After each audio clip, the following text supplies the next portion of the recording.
Hello, my name is Andrew Feldstein. There are many scenarios that may cause more than one jurisdiction to be applicable to your divorce proceedings. In today's session, I will speak about best practices when you or your spouse live in two or more places. Before we delve into the best approach in this scenario, it is important to canvass the relevant legislation. Both federal and provincial legislation apply in this scenario.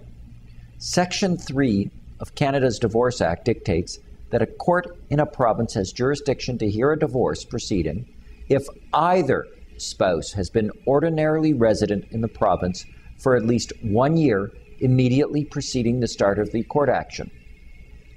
Ontario's Family Law Act, on the other hand, provides that the law of Ontario governs the property rights of spouses unless their last common habitual residence was outside of Ontario.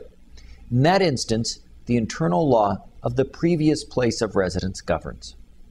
Similarly, Section 22 of the Ontario Children's Law Reform Act establishes two alternate bases of jurisdiction in the Ontario courts to make a custody or access order about a child.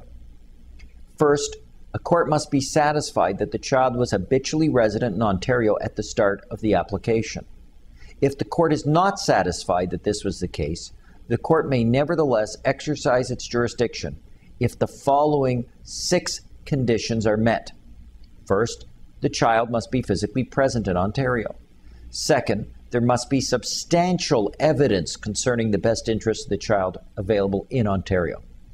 Third, there must not be any outstanding application where the child is habitually resident. Fourth, there must not be any foreign orders recognized by the Ontario courts. Fifth, the child must have a real and substantial connection with Ontario. And sixth, a balance of convenience must favor Ontario. The Children's Law Reform Act defines a child's habitual residence as the place where he or she resided either with both parents, one parent if the parents are separated, or with a permanent third-party caregiver for a significant period of time. As you can see, depending on the particular situation, different statutes may apply. If you and your spouse have separated and no longer live in the same jurisdiction, you may be concerned that they might attempt to commence divorce proceedings in their current place of residence. However, jumping into a fight with your spouse over the jurisdictional issue may not be the most appropriate response. The best practice when you encounter this issue is to first retain counsel in your spouse's jurisdiction and in your jurisdiction. Hiring lawyers in both jurisdictions will allow you to obtain the information necessary to determine the best jurisdiction for your case. For example, spousal support in Texas is limited to marriages which last 10 years or longer. In Ontario, spousal support ranges from 1/2 to 1 times for each year of marriage, with marriages lasting 20 years or longer, resulting in indefinite spousal support if entitlement is established.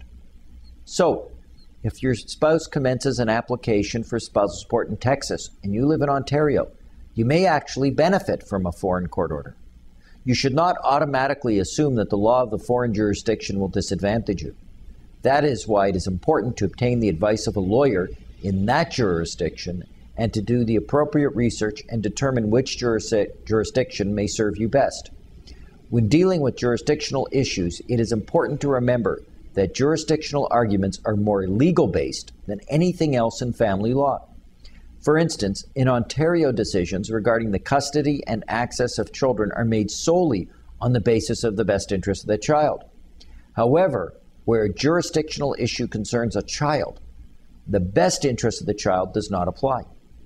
As I mentioned, a court may only exercise its jurisdiction where the child is habitually resident in Ontario at the commencement of proceedings. Accordingly, your lawyer must ensure that your argument is framed in the appropriate manner. At Feldstein Family Law Group, our lawyers are qualified to handle all of your family law needs, including jurisdictional matters. If your spouse has commenced an application in another jurisdiction, or you are concerned that this may occur, contact Feldstein Family Law Group today to consult with a lawyer. At your consultation, a lawyer will assess your jurisdictional matter and, if needed, may refer you to a lawyer in another jurisdiction. Thank you for taking the time to watch this video.